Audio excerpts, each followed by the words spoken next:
పార్టీలో సంస్థాగత ఎన్నికలు చిచ్చుపెడుతున్నాయా? సంస్థాగత ఎన్నికల సందర్భంగా నేతల మధ్య విభేదాలు, విద్వేషాలు బయటపడుతున్నాయా? జిల్లా అధ్యక్షుల ఎంపికపై నేతలు ఆగ్రహంతో తమ అసహనాలు బయటపెడుతున్నారా? అంటే అవుననే సమాధానం వినిపిస్తుంది. పేరుకే సంస్థాగత ఎన్నికలా? అంతా లాబింగ్లేనే అంటూ రాష్ట్ర నాయకత్వంపై నేతలు విరుచుకుపడటం హాట్ టాపిక్ గా మారింది. ఫైర్ బ్రాండ్ గా ఉన్న రాజాసింగ్ వ్యాఖ్యలతో నాయకత్వం ఆలోచనలో పడిందట. ఇంతకీ ఆయన ఏమన్నారు? అసలేం జరిగింది? తెలంగాణ బీజేపీలో మళ్లీ రచ్చ మొదలైందంటూ వార్తలు గుప్పమంటున్నాయి. పార్టీలో సంస్థాగతంగా ఎన్నికలు నిర్వహించుకుంటున్న నేపథ్యంలో జిల్లా అధ్యక్షుల నియామకంపై విమర్శలు పీక్ స్టేజ్కి చేరుకున్నాయి. మొదటి విడతలో 19 జిల్లాలకు అధ్యక్షులు నియమించిన కాషాయ పార్టీ రెండో విడతలో 4 పేర్లు ప్రకటించింది. దీంతో అధ్యక్షుల సంఖ్య 23కి చేరింది. మిగిలిన జిల్లాలు అధ్యక్ష ఎంపికను పెండింగ్ లో పెట్టి ఊరిస్తూ వస్తోంది. అయితే అధ్యక్షుల ప్రకటనలు ఊరిస్తుందా లేక అనుకున్న వారికి ఇచ్చేందుకు యత్నాలా అనే వార్తలు గుప్పమంటున్నాయి. తాజాగా ఎమ్మెల్యే రాజాసింగ్ చేసిన వ్యాఖ్యలతో ఆ వాదనలకు ఆజ్యం పోసినట్లయిందని కామెంట్స్ జోరుగా వినిపిస్తున్నాయి. మహిళలకే పెద్దపీట వేస్తామంటూ ప్రేమ ఒలకబోసిన కమలం పార్టీ ఇప్పటి వరకు ప్రకటించిన 23 జిల్లాల అధ్యక్షుల్లో కేవలం ఒక్క మహిళకి అవకాశమిచ్చి విమర్శల పాలవుతుంది. సంగారెడ్డి జిల్లా మినహాయిస్తే హేమీలున్న జిల్లాలోనూ మహిళలకు ఒక్కరంటే ఒక్కరికి కూడా అవకాశం ఇవ్వకపోవడంతో మహిళా నేతల నుంచి కూడా తీవ్ర వ్యతిరేకత వ్యక్తమవుతుందట. అంతేకాదు పార్టీలో పనిచేసే వారికి కాకుండా ఇతరులకు ప్రాధాన్యత ఇస్తున్నారనే విమర్శలు కూడా ముందు నుంచే వినిపిస్తున్నాయి.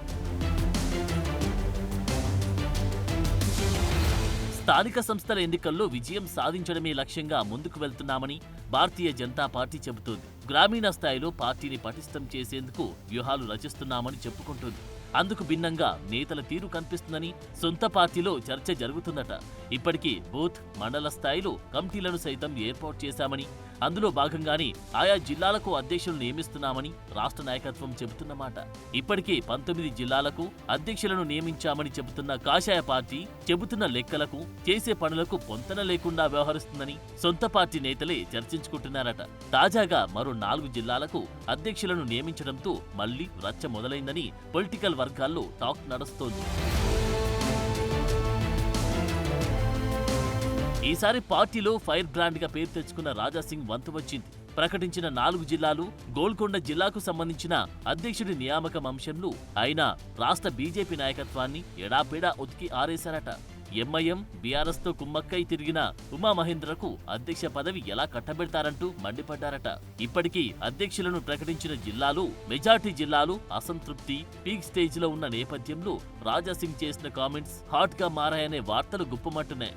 అసలే ఎంపిక విషయంలో ఇబ్బందులో ఉన్న అధిష్టానానికి రాజాసింగ్ లాంటి వ్యక్తి ప్రశ్నలతో ఏం చెయ్యాలో తెలియని పరిస్థితి నెలకొందంటూ ప్రచారం సాగుతోంది. తెలంగాణ బీజేపీ అంటే అందరికీ టక్కున గుర్తొచ్చేది ఎమ్మెల్యే రాజాసింగ్ పేరు. ఆ పార్టీలో ఆయన ఫైర్ బ్రాండ్ గా పేరు తెచ్చుకున్నారు. ప్రత్యర్థులను తనదైన శైలిలో ఇరకాటంలో పెట్టే వ్యక్తిగా రాజాసింగ్ కు ఫాలోయింగ్ కూడా ఉంది. అలాంటి వ్యక్తి సొంత పార్టీపై చేసిన కామెంట్స్ రాష్ట్ర నాయకత్వానికి కొరకరాని కొయ్యగా మారాయని టాక్ నడుస్తోంది. రాజాసింగ్ అంటే ఒక మతానికి ఫైర్ బ్రాండ్ గా చెప్తుంటారు. బీజేపీకి సంబంధించిన హిందువులు ఆయన్ను అమితంగా ఇష్టపడతారు. అలాంటి నేతకు ఇప్పుడు పార్టీలో ఆదరణ కరువైందనే వార్తలు గుప్పమంటున్నాయి. కొంతకాలంగా పార్టీ కార్యక్రమాల్లో ఎక్కడా కూడా రాజాసింగ్ కనిపించకపోవడంతో వస్తున్న వార్తలకు మరింత బలం చేకూరినట్లవుతోంది. ఇక్కడే అసలైన ట్విస్ట్ ఉంది. నిజంగానీ పార్టీ నేతలు రాజాసింగ్ ను దూరం పెడుతున్నారా లేక పార్టీ వ్యవహారాలు నచ్చక ఆయనే దూరంగా ఉంటున్నారా అనే చర్చ జోరుగా సాగుతుంది. ఉన్న ఫలంగా మరోసారి రాజాసింగ్ సొంత పార్టీపై సంచలనమైన వ్యాఖ్యలు చేయడంతో ఆ పార్టీలో సంస్థాగతంగా ఏం జరుగుతుందో తెలియని గందరగోళ పరిస్థితుల్లోకి పార్టీ శ్రేణులు వెళ్లారనే టాక్ బలంగా వినిపిస్తోంది. జిల్లాల అధ్యక్షుల నియామక అంశంలో ఎంపీలు, ఎమ్మెల్యేలు వారి నియోజకవర్గాల్లో కొందరి పేర్లు ప్రతిపాదిస్తూ వారికి అధ్యక్ష పదవులు ఇవ్వాలని అధిష్టానానికి సూచనలు చేశారట. అందులో గోషామహల్ ఎమ్మెల్యే రాజాసింగ్ కూడా తన నియోజకవర్గంలోని గోల్కొండ జిల్లాకు ఎస్సీ లేదా బీసీ నేతను జిల్లా అధ్యక్షుడిగా నియమించాలని అధిష్టానానికి సూచనలు చేసినట్టుగా తెలుస్తోంది. కానీ ఎంఐఎం బీఆర్ఎస్ తో తిరిగిన ఉమామహేందర్ కు అధ్యక్ష పదవి ఇవ్వడం పట్ల తీవ్ర అసంతృప్తి వ్యక్తం చేశారట. అంతేకాదు 2 రోజులు పార్టీ నాయకత్వానికి డెడ్ లైన్ కూడా ఇచ్చారని ప్రచారం సాగుతోంది. ఈలోగా అధ్యక్షుడి అంశంలో పార్టీ నిర్ణయం మార్చుకోకపోతే తామేంటో చూపిస్తామంటూ హెచ్చరికలు కూడా జారీ చేశారట. అంతేకాదు తన అడ్డాగా భావిస్తున్న గోల్కొండ జిల్లా అధ్యక్షుడి ఎంపికపై రాజాసింగ్ ఆడియో రిలీజ్ చేశారు. అందులో తనపై ఎంత కుట్రకోణం దాగి ఉందో తెలుస్తుందంటూ హాట్ కామెంట్ చేశారు. అధిష్టానానికి మాతో పని లేదని అనుకుంటున్నారా, మాతో అవసరం లేదని అనుకుంటున్నారా అంటూ ఘాటు వ్యాఖ్యలు చేశారు. హిందూ ధర్మాన్ని ఆచరించడం నేర్చుకున్నాను తప్ప కొంతమంది చేస్తున్నట్టుగా బ్రోకరిజాన్ని నేర్చుకోలేదంటూ ఆయన చేసిన వ్యాఖ్యలు సంచలనంగా మారాయి. హిందూ ధర్మం కానీ బ్రోకరిజం వల్లే తెలంగాణలో ఎప్పుడూ అధికారంలోకి రావాల్సిన పార్టీ వెనుకబడిపోయిందనేది రాజాసింగ్ వాదనగా తెలుస్తోంది. కొంతమంది ఉన్నంతకాలం తెలంగాణలో అధికారంలోకి రావడం కష్టమేనంటూ కాంట్రవర్సీ కామెంట్ చేశారు రాజాసింగ్. అవసరమైతే పార్టీ నుంచి వెళ్లిపోవడానికి కూడా సిద్ధంగా ఉన్నానని, తనకు పదవులు ముఖ్యం కాదంటూ పార్టీ నాయకత్వానికి చురకలు అంటించారు రాజాసింగ్. గత అసెంబ్లీ ఎన్నికల్లో బీసీ ముఖ్యమంత్రి నినాదంతో కమలదళం ఎన్నికలకు వెళ్లింది. మిషన్ 90 లక్ష్యంతో 90 స్థానాలు సాధిస్తామని చెప్పుకొచ్చిన కమలం నేతలు 9 సీట్లు కూడా సాధించలేకపోయారు. అదే అంశంపైన రాజాసింగ్ ఫైనల్ టచ్ కూడా ఇచ్చి పారేశారు. తన బ్రాడ్కాస్టింగ్ మీడియా గ్రూపులో పార్టీ నాయకత్వాన్ని టార్గెట్ చేస్తూ మెసేజ్ రిలీజ్ చేశారు. పార్టీలో బీసీ నినాదం పైన రాజాసింగ్ గట్టిగానే విమర్శలు చేశారు. బీసీల పార్టీ అంటారు, బీసీ ముఖ్యమంత్రి అంటారు.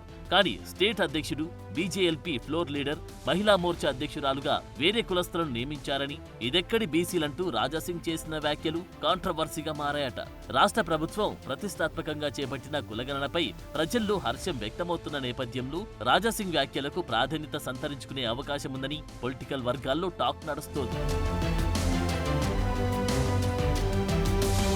జిల్లాల అధ్యక్షుల నియామకం కావచ్చు, బీజేపీలో బీసీలకు ప్రాధాన్యత అంశంలో కావచ్చు, రాజాసింగ్ చేసిన వ్యాఖ్యలను బీజేపీ అధిష్టానం ఎలా తీసుకుంటుందనే అంశం ఉత్కంఠంగా మారింది. తన అవసరం పార్టీకి లేదా పార్టీ నుంచి వెళ్లమంటే ఈ క్షణమే ఎమ్మెల్యే పదవికి రాజీనామా చేసి వెళ్లిపోతానంటూ ఆయన చేసిన వ్యాఖ్యలపై రాష్ట్ర నాయకత్వం ఎలాంటి చర్యలు తీసుకునుందని చర్చ సాగుతోంది.